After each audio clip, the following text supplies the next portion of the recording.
Monsieur Georges, Mister, faites-nous l'honneur s'il vous plaît.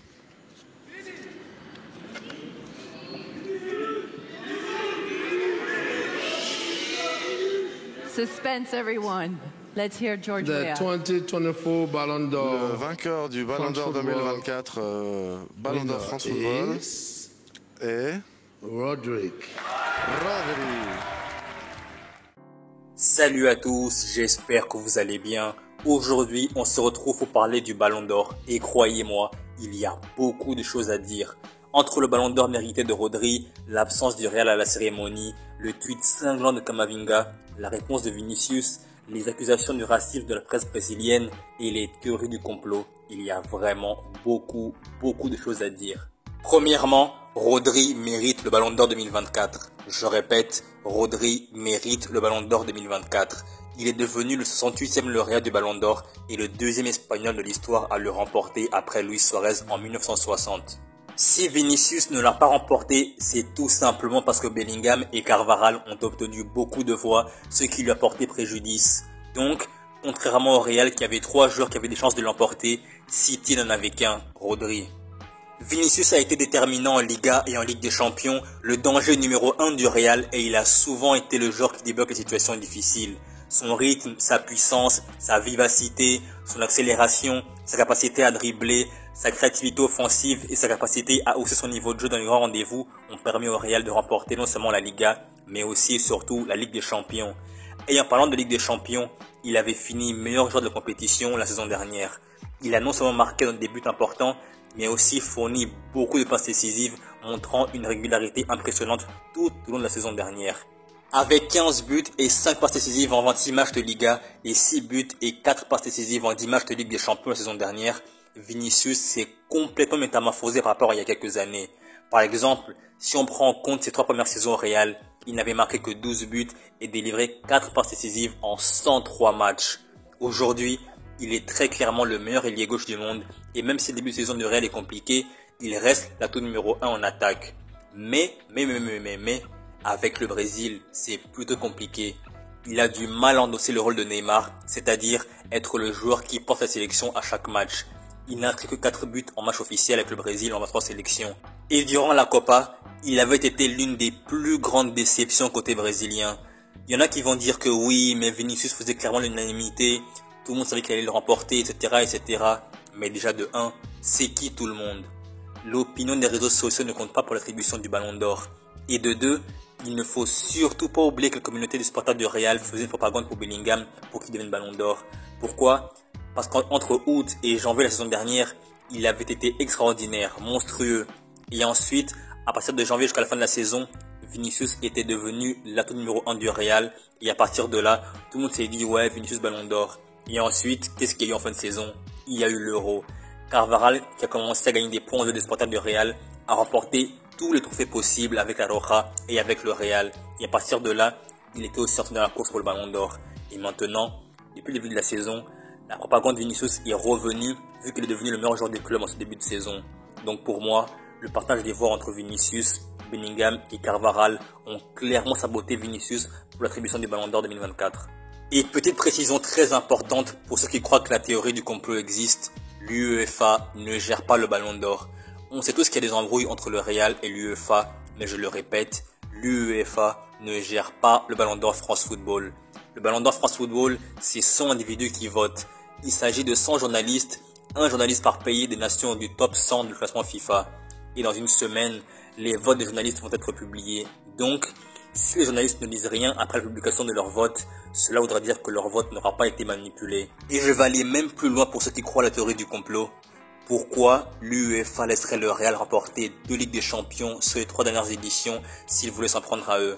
Et pour ceux qui parlent de racisme, à mon avis, ce n'est pas une affaire de racisme. 3 critères hiérarchisés sont pris en compte par les votants du Ballon d'Or.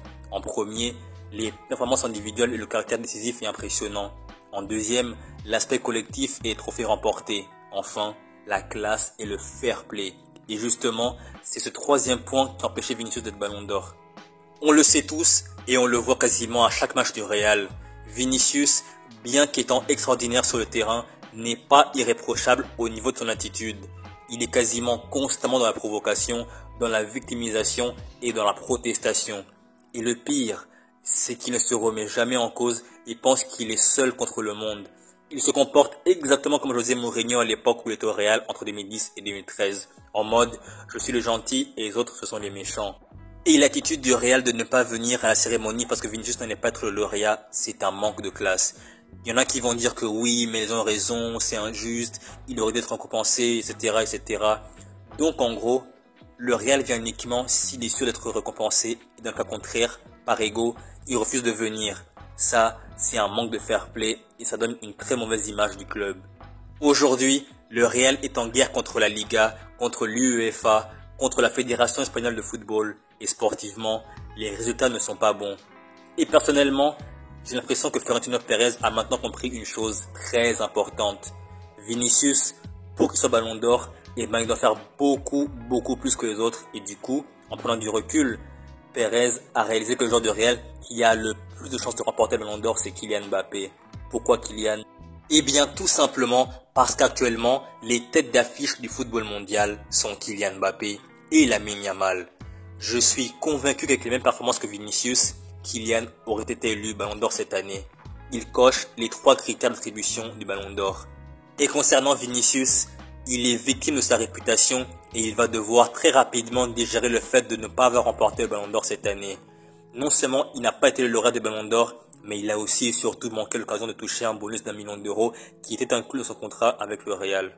En début de vidéo, j'avais dit que Rodri méritait son ballon d'or. Et si je pense qu'il le mérite, c'est parce qu'il y a un City avec et sans lui. Et pour une fois, un joueur de l'ombre remporte le trophée le plus prestigieux pour un joueur de football, le ballon d'or. Tous les joueurs de l'ombre, tous ceux qui font le sale boulot, généralement, ils ne sont pas récompensés. Généralement, les numéros 10, les numéros 8, les ailiers ou les attaquants de pointe, ce sont eux qui sont récompensés. Mais les gardiens de but, les défenseurs centraux, les latéraux, les milieux défensifs, eux par contre, ils ne sont jamais représentés au ballon d'or. Ils sont quasiment jamais dans le top 5 même. Et donc, avec Rodri, le fait qu'il remporte le ballon d'or, c'est vraiment un pas en avant vers les récompenses individuelles pour les joueurs de l'ombre. Une grosse pensée pour tous ceux qui le méritaient mais qui ne l'ont pas eu par le passé, notamment Xavi, Iniesta ou alors Wesley Sneijder. Tous ces mecs-là, super forts, mais qui malheureusement ont eu le malheur de performer à un très haut niveau dans l'ère Messi Ronaldo. Et aujourd'hui, avec Rodri, enfin un joueur clé d'une grosse équipe remporte le ballon d'or. Tout le monde peut dire que oui, Vinicius le méritait, ou même à la limite Carvajal ou Bellingham, mais au final, Rodri, pour moi, c'est l'un des meilleurs joueurs de la planète football et il est très sous-coté. Et comme je l'ai dit en début de vidéo, il y a un City avec et sans lui. Quand il n'est pas là, on le ressent immédiatement. Et d'ailleurs, actuellement, depuis 1 mois et demi qu'il n'est pas là, City gagne certes beaucoup de ses matchs, mais dans le contenu, c'est clairement pas la même chose que quand Rodri est là. Et la preuve, l'an dernier, une seule défaite, toutes compétitions confondues, avec Rodri sur la pelouse. Et sans Rodri, c'était 6 défaites. Donc Rodri, c'est vraiment le moteur de City, le joueur qui apporte l'équilibre, le joueur indispensable et qui n'est pas de remplaçant à City. Donc pour moi, aujourd'hui, Rodri Ballon d'Or, c'est vraiment complètement mérité. Il a remporté l'Euro, il a remporté la Première Ligue, il est l'un des meilleurs joueurs du monde, si ce n'est le meilleur joueur du monde, la preuve, il a remporté le Ballon d'Or. Donc pour moi, ce n'est clairement, mais alors vraiment clairement pas scandaleux le fait qu'il le gagne cette année.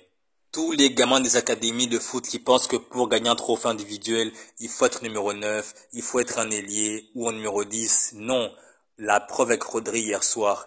Un joueur comme Rodri, un milieu défensif, récompensé, ça en dit long sur le Ballon d'Or. Tout le monde pense que pour gagner le Ballon d'Or, il faut être un joueur offensif. Mais aujourd'hui, avec la preuve de Rodri, on voit clairement que même quand tu es un joueur défensif maintenant, tu as des chances de le remporter. On verra sur le long terme si ça va vraiment se matérialiser, se concrétiser sur le moyen et long terme.